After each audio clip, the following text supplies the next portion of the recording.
आप देख रहे हैं इंडिया टाउन न्यूज, भारत की बात।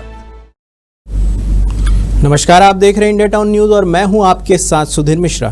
स्वागत है आपका हमारे खास बुलेटिन राजधानी सरकार धानी में, जहां हम आपको छत्तीसगढ़ की महत्वपूर्ण खबरों से रूबरू कराएंगे। तो चलिए बुलेटिन की शुरुआत करते हैं, लेकिन उससे पहले एक नजर आज की हेडलाइंस पर। सरपंच ने सुनाया सरिया कानून, गरीबों से छीना जीने का हक, 4 परिवारों का राशन और पानी बंद।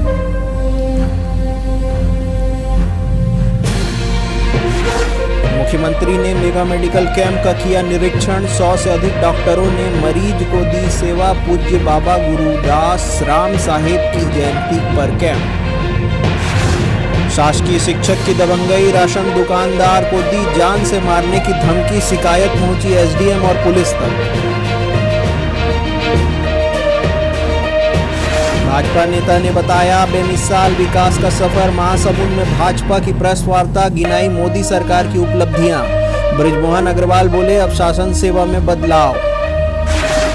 जुलाई से खुलेंगे छत्तीसगढ़ के स्कूल, गर्मी और उमस का दिया हवाला, कांग्रेस की मांग पर सीएम विष्णुदेव साय ने दी प्रतिक्रिया।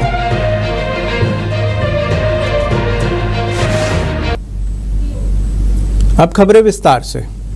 बागबाहरा ब्लॉक की ग्राम पंचायत बिहाझर में महिला सरपंच काजल साहू ने पंचायत के पंचों के साथ मिलकर गांव के 4 अनुसूचित जाति परिवारों का राशन और पानी ग्राम सभा में प्रस्ताव पास कर बंद करवा दिया। पीड़ितों का आरोप है कि उनका कसूर सिर्फ इतना है कि वे एक ईंट भट्टा चला रहे हैं, जिससे गांव के कुछ रसूखदारों को दिक्कत हो रही थी। जब इस संबंध में सरपंच काजल साहू से सवाल किया गया तो उसने कहा कि ये चारों परिवार अवैध महुआ शराब के धंधे में लिप्त हैं, इसलिए पंचायत ने उनके खिलाफ यह फैसला लिया है। लेकिन यह सवाल ये है कि क्या पंचायत को किसी भी नागरिक को इस तरह सजा देने का अधिकार है, और क्या इसके लिए किसी न्यायिक जांच या पुलिस कार्रवाई की जरूरत नहीं होती। पीड़ित परिवारों ने अपनी फरियाद लेकर स्थानीय पुलिस थाना और जनपद पंचायत का दरवाजा खटखटाया है, लेकिन रसूखदारों के प्रभाव के चलते कहीं से भी उन्हें न्याय नहीं मिला। गांव के जो मुखिया बने हैं उमन मोला चावल देबर मना करत है, सेफ्टी के पैसा देबर और आवास ये सब चीज ला उमन ग्राम सभा मीटिंग रखीस, में प्रस्ताव डाले है ये मन ला ये सब चीज ला बंद कराना है, ऐसे बोलकर उमन सब कहा थे। और मोर खेत बना थे तहु में सरपंच जो है वो मना करा थे कि ओकर खेत ला मत खनो, इसे बोला थे। और ओकर यही से 2-4 महिला मोहल्ला में हमारे नाम से बहुत परेशान करत। ये जमीन जो हमारा 100 साल का जमीन है साहब, उसमें रोड निकल रहा है, तो मोजा नाम मिल करके इन लोग ब्रेक लगा रहा है कई पॉइंट से।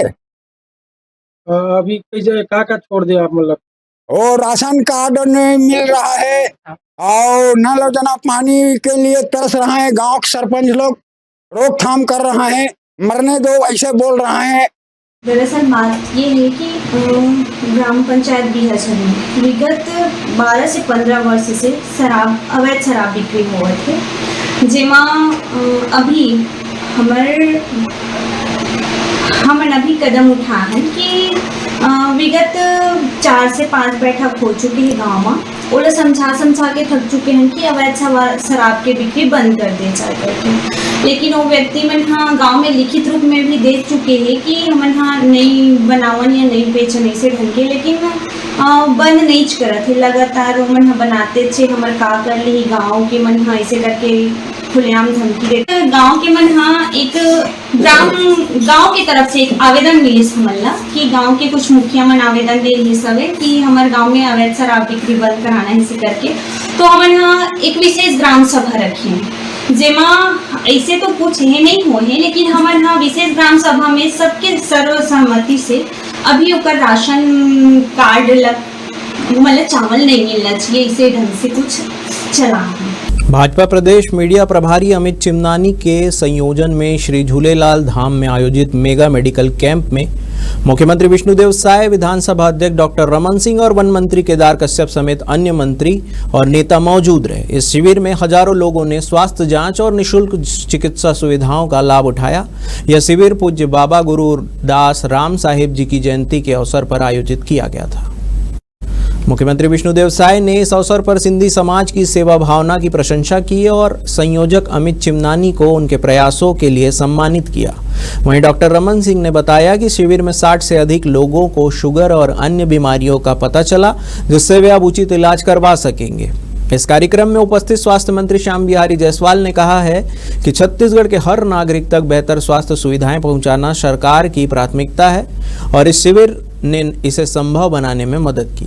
आपको बता दें कि इस कैंप में 100 से अधिक डॉक्टर और मेडिकल स्टाफ ने सेवा दी, जिससे हजारों लोगों को लाभ हुआ।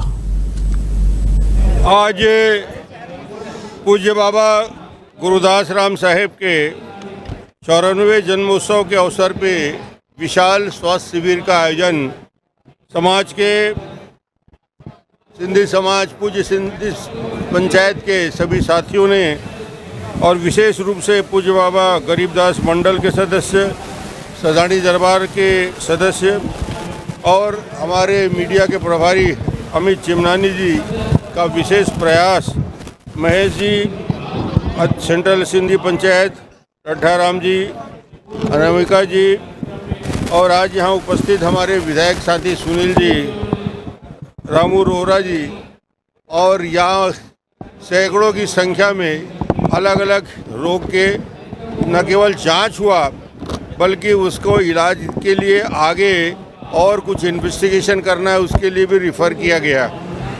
आज बाबा गुरुदास साहेब जी की 94वीं जयंती है और सबसे पहले तो उनको नमन करते हैं और इस अवसर पर सिंधी समाज के द्वारा एक दिवसीय स्वास्थ्य शिविर का आयोजन किया गया था, जिसमें कई विशेषज्ञ यहाँ पर मौजूद रहे, उपस्थित रहे और बहुत लोगों का यहाँ पर स्वास्थ्य परीक्षण हुआ है, जो कि बहुत अच्छा है। और इस आयोजन के वैसे तो पूरा समाज आयोजक था, लेकिन हमारे अमित चिमनानी जी जो हमारे मीडिया के प्रभारी भी हैं प्रदेश के, उनका मुख्य रोल था। सबने मिलकर अच्छा आयोजन किया है और वैसे भी सिंधी समाज बड़ा सेवाभावी समाज है, समय समय पर हर तरह का सेवा भाव का काम करते रहते हैं, तो उसमें ये स्वास्थ्य शिविर का आयोजन ये भी एक कड़ी है। पूरे समाज को बहुत बहुत इसके लिए धन्यवाद और आभार व्यक्त कर। लोरमी क्षेत्र से एक चौंकाने वाला मामला सामने आया है, जहां सरकारी राशन दुकान में पदस्थ एक शिक्षक द्वारा अशोभनीय व्यवहार किए जाने का वीडियो सोशल मीडिया पर तेजी से वायरल हो रहा है। इस पूरे घटनाक्रम को लेकर राशन विक्रेता द्वारा लोरमी एसडीएम और थाना पुलिस को लिखित में शिकायत दी गई है। जानकारी के अनुसार वायरल वीडियो ग्राम पेंड्री तालाब के शासकीय राशन दुकान का है। वीडियो में साफ तौर पर देखा जा रहा है कि ग्राम खुड़िया के शासकीय स्कूल में पदस्थ शिक्षक दुकान में उपस्थित राशन विक्रेता से गाली गलौज कर रहा है और साथ ही उसे जान से मारने की धमकी भी दी जा रही है। केंद्र में प्रधानमंत्री नरेंद्र मोदी के नेतृत्व वाली सरकार के 11 वर्ष पूर्ण होने पर भाजपा पूरे देश भर में विकसित भारत का अमृतकाल मना रही है। इसी कड़ी में महासमुंद में भाजपा ने जिला कार्यालय में एक प्रेस वार्ता का आयोजन किया, जिसमें मोदी सरकार की उपलब्धियों और गरीब कल्याण के कार्यों को लेकर चर्चा की गई। प्रेस वार्ता में सांसद बृजमोहन अग्रवाल ने कहा कि मोदी सरकार के 11 वर्षों की यात्रा को एक भाषण या प्रेस वार्ता में समेटना उतना ही कठिन है जितना किसी पूरी जिंदगी को कुछ पन्नों में बांध देना। उन्होंने कहा कि इस अवधि में भारत ने तकनीक और तरक्की में नई ऊंचाइयों को छुआ है और जहां जहां भाजपा की सरकार है वहां गरीबों के जीवन में सकारात्मक परिवर्तन आ रहा है। 2047 तक भारत को विकसित राष्ट्र बनाने की प्रधानमंत्री मोदी की परिकल्पना को दोहराते हुए अग्रवाल ने कहा कि भाजपा की सरकार इस लक्ष्य को साकार करने के लिए प्रतिबद्ध है। उन्होंने महासमुंद जिले को भी विकसित जिलों की श्रेणी में लाने की बात कही और जनता के सहयोग को इस 11 साल की बेमिसाल यात्रा का असली आधार बताया। का निर्माण होना इस देश की संस्कृति का पुनर्जागरण है। इसके साथ ही काशी विश्वनाथ, वाराणसी, महाकाल, उज्जैन, विंध्यवासिनी सहित देश के जितने पुरातात्विक स्थल हैं वहां पर कॉरिडोर का निर्माण किया जा रहा है। देश की धार्मिक आस्था और गरिमा को वापस लाने का प्रयास किया जा रहा है। इन 11 सालों में जो बड़े निर्णय हुए, जम्मू कश्मीर की धारा 370 हटाई गई। छत्तीसगढ़ में आज स्कूलों की गर्मियों की छुट्टियों का आखिरी दिन है। कल 16 जून को प्रदेश भर के स्कूलों में शाला प्रवेशोत्सव मनाया जाएगा। इस समारोह में क्षेत्रीय जनप्रतिनिधि हिस्सा लेंगे और नव प्रवेशी छात्र छात्राओं का स्वागत के साथ स्कूल में उनका प्रवेश कराएंगे। राज्य में शाला प्रवेशोत्सव को लेकर मुख्यमंत्री विष्णुदेव साय ने मीडिया से चर्चा की। उन्होंने बताया कि स्कूलों में युक्तियुक्तकरण के बाद अच्छा वातावरण है। अब सभी स्कूलों में शिक्षक होंगे। मुख्यमंत्री साय ने जुलाई के महीने से स्कूल खोले जाने वाली मांग पर कहा कि तारीख बढ़ाने पर विचार कर लिया जाएगा। दरअसल मुख्य विपक्षी दल कांग्रेस ने प्रदेश अध्यक्ष दीपक बैज ने सरकार से स्कूल में गर्मी छुट्टियों को जुलाई तक बढ़ाने की मांग की है। इसके लिए उन्होंने प्रदेश में पड़ रही गर्मी और उमस का हवाला दिया है। वक्त हो चला है एक छोटे से ब्रेक का। बने रहिए इंडिया टाउन न्यूज के साथ। अब खबर आपकी उंगलियों पर, हर खबर पर हमारा नजरिया। इंडिया टाउन न्यूज, भारत की बात। ब्रेक के बाद आपका स्वागत है। छत्तीसगढ़ के क्रिकेट प्रेमियों के लिए एक बड़ी खुशखबरी सामने आई है। दरअसल छत्तीसगढ़ की राजधानी रायपुर स्थित शहीद वीर नारायण सिंह क्रिकेट स्टेडियम में T20 और वनडे इंटरनेशनल मैच का आयोजन होने वाला है। रायपुर में क्रिकेट मैच के आयोजन के लिए BCCI ने वेन्यू फाइनल कर लिया है। बता दें कि इससे पहले रायपुर में एक वनडे इंटरनेशनल मैच खेला जा चुका है, जो कि न्यूजीलैंड और इंडिया के बीच खेला गया था। हालांकि मैच लो स्कोरिंग रहा, जिसके चलते दर्शक मैच का भरपूर आनंद नहीं ले पाए। मिली जानकारी के अनुसार आगामी दिनों में भारत और न्यूजीलैंड के बीच 5 T20 इंटरनेशनल क्रिकेट मैच की प्रतियोगिता होनी है, जिसके लिए BCCI ने वेन्यू फाइनल कर दिया है। जारी शेड्यूल के अनुसार भारत और न्यूजीलैंड के बीच T20 मैच 23 जनवरी 2026 को रायपुर के शहीद वीर नारायण सिंह क्रिकेट स्टेडियम में खेला जाएगा। वहीं इससे पहले वीर नारायण सिंह स्टेडियम में दक्षिण अफ्रीका और भारत के बीच 3 वनडे और 2 T20 मैच की प्रतियोगिता होनी है। इस सीजन का दूसरा वनडे मैच के 3 दिसंबर को खेला जाना है, जिसका आयोजन छत्तीसगढ़ की राजधानी रायपुर के शहीद वीर नारायण सिंह क्रिकेट स्टेडियम में ही होना है। छत्तीसगढ़ के रायपुर जिले में पुलिस ने अवैध रूप से भारत में रह रहे बांग्लादेशी नागरिक पति पत्नी को गिरफ्तार कर लिया है। पुलिस ने अधिकारियों को बताया कि शहर में टिकरापारा थाना क्षेत्र में पुलिस ने बांग्लादेशी नागरिक मोहम्मद दिलावर, उनकी पत्नी परवीन बेगम को गिरफ्तार कर लिया है। अधिकारियों ने बताया कि मोहम्मद दिलावर और उसकी पत्नी बांग्लादेश के मुंशीगंज जिले के निवासी है और पिछले 15 वर्षों से अवैध रूप से रायपुर में रह रहे थे। पूछताछ में मोहम्मद दिलावर ने बताया कि वह लगभग 15 वर्ष पहले भारत बांग्लादेश की सीमा पार बनगांव के रास्ते अकेले भारत आया था। बाद में वह रायपुर में रहने लगा और लगभग 2 वर्ष बाद अपनी पत्नी परवीन बेगम और एक बेटी को भी भारत ले आया।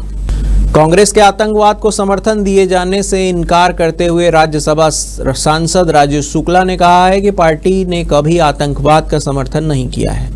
कांग्रेस स्वयं आतंकवाद की सबसे बड़ी शिकार रही है। कांग्रेस ने अपने बड़े बड़े नेता खोए हैं और कोई कहता है कि कांग्रेस आतंकवाद के साथ है तो इससे बड़ा मजाक कोई नहीं। रायपुर पहुंचे BCCI के अंतरिम अध्यक्ष और कांग्रेस के राज्यसभा सांसद राजीव शुक्ला ने बताया कि छत्तीसगढ़ क्रिकेट प्रीमियर लीग का आज समापन है, वो उसमें शामिल होंगे। उन्होंने कहा कि छत्तीसगढ़ में हम लगातार क्रिकेट को बढ़ावा दे रहे हैं, लगातार काम कर रहे हैं। छत्तीसगढ़ को 2 इंटरनेशनल क्रिकेट भी सौगात मिली है। वहीं 2026 तक नक्सलवाद के खात्मे से जुड़े सवाल पर राजीव शुक्ला ने कहा है कि नक्सलवाद एक ऐसी समस्या है जिससे सब सरकारें मिलकर लड़ रही है।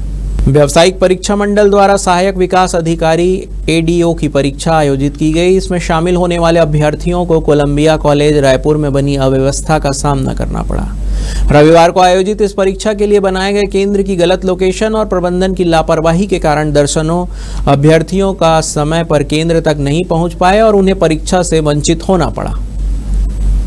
अभ्यर्थी रवि कुमार साहू ने बताया कि परीक्षा केंद्र शहर से दूर आउटर इलाके में बनाया गया, जबकि रविवार होने के कारण शहर के सभी कॉलेजों में छुट्टी थी और वहां केंद्र बनाए जा सकते थे। कई अभ्यर्थियों ने बताया कि कोलंबिया कॉलेज गूगल मैप पर सही लोकेशन में नहीं दिख रहा था। विधानसभा के मुख्य मार्ग पर स्थित इस कॉलेज को ढूंढने में अभ्यर्थियों को एक घंटे तक भटकना पड़ा। गूगल मैप और पूछताछ के सहारे केंद्र तक पहुंचने की कोशिश करने वाले कई विद्यार्थी समय पर नहीं पहुंच सके। यूजर चार्ज में बढ़ोतरी से चूकने के बाद अब राजस्व वृद्धि के लिए नगर निगम शहर के भीतर और आउटर के वार्डों में खाली पड़े ओपन प्लॉट के मालिकों से टैक्स की वसूली करेगा। यह निर्णय 13 जून को हुए राजस्व प्रशिक्षण शिविर के दौरान महापौर मीनल चौबे और सभापति सूर्यकांत राठौर और आयुक्त विश्वदीप की उपस्थिति में लिया गया।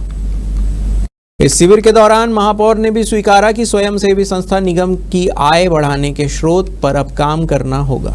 मार्च महीने में वित्तीय वर्ष की समाप्ति तक निगम का राजस्व 300 करोड़ रुपए तक नहीं पहुंचा था। शासन ने विधानसभा और नगरीय निकाय चुनाव की व्यस्तता को देखते हुए टैक्स पटाने की तारीख में बढ़ोतरी कर इसे अप्रैल अंत तक किया था। शहर में खाली प्लॉट की दरें लगातार बढ़ती जा रही है। जमीन खरीदना और बेचना एक धंधा बन चुका है, इसलिए ओपन प्लॉट से टैक्स वसूली में अब सख्ती बरती जाएगी। इसमें डायवर्शन की तारीख से टैक्स की गणना होगी। रजिस्ट्री कब हुई यह मायने नहीं रखता, क्योंकि जमीन की कीमत रजिस्ट्री के बाद नहीं डायवर्शन के बाद बढ़ती है, इसलिए निगम डायवर्शन के फार्मूले पर काम करेगा। इसके लिए 2 महीने के भीतर सर्वे की तैयारी निगम ने शुरू कर दी है। हमारे खास बुलेटिन राजधानी सरकार धानी में फिलहाल इतना ही। तमाम खबरों के लिए बने रहिए इंडिया टाउन न्यूज के साथ। नमस्कार। आप देख रहे हैं इंडिया टाउन न्यूज, भारत की बात।